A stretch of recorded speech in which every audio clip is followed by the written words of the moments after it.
حضور نبی کریم علیہ السلام نے ارشاد فرمایا کہ ما عمل آدمی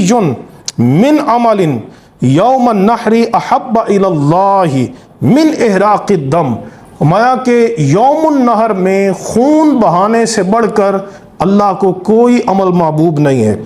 فرمایا خون بہانے سے بڑھ کر، قربانی کرنے سے بڑھ کر، اور یہ جانور قیامت کے دن اپنے سینگوں کے ساتھ، اپنے بالوں کے ساتھ، اپنے کھروں کے ساتھ آئے گا۔ وَإِنَّ الدَّمَ لَيَقَعُ مِنَ اللَّهِ بِمَكَانٍ قَبْلَ أَن يَقَعَ مِنَ الْأَرْضِ، حضور نے فرمایا کہ خون زمین پر گرنے سے پہلے پہلے اللہ کی بارگاہ میں قبولیت پا جاتا ہے۔ یعنی اتنا محبوب عمل ہے کہ خون ابھی زمین پر نہیں گرتا کہ اللہ کی بارگاہ میں قبولیت پا جاتا ہے، اور اس لیے حضور نے فرمایا فَطِيبُ بِهَا نَفْسًا، کہ تم خوش دلی کے ساتھ قربانی کیا کرو۔